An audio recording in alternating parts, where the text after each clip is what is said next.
Faith has become very personal and not necessarily community-oriented.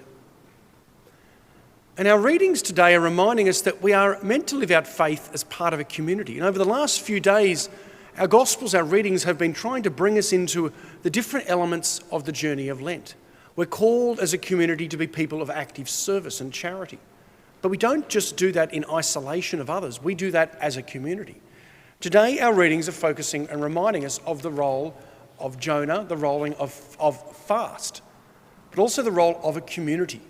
When Jonah preaches to the people in Nineveh, all people then participate in the experience of fasting. It became a community experience. It wasn't just a private thing.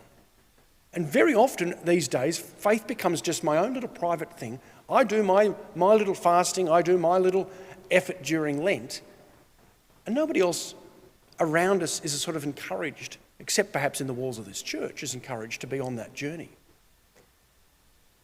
We see disaster and we live from disaster to disaster almost. We seem to have got from one disaster and then we're into this disaster of the floods over the last few weeks. But sometimes we need to be called out of this to think in a bigger picture. And this is perhaps where the Old Testament came in, and the role of the prophets came in to remind people, okay, we can't just live from these disasters to disasters that impact the whole community. We need to reassess what our priorities are together. And a part of that reassessing is the journey of Lent, to pray, to fast, and then together as a community to be committed to acts of service. And unless we do it all together, if we just make faith this little private thing, and we don't express it to anybody around us and encourage others to be part of this journey as well, then it becomes problematic. And it was for the people at the time of Jonah. It was for the people in the time of Christ. And it is a problem today as well. This privatisation of faith. Let's live out courageously the journey of Lent. But let's help to bring others on the journey with us. The first reading talked about how everybody was called to fast. Men and beasts, herds and flocks are to taste nothing.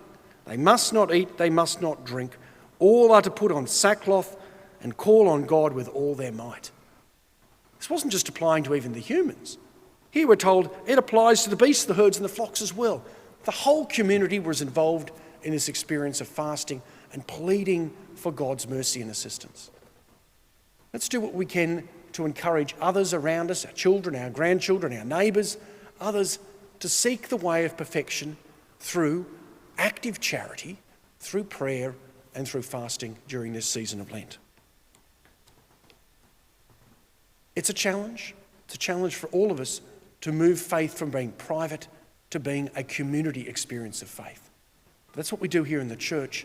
Let's see if we can do that out in our world, in our community in the next few days.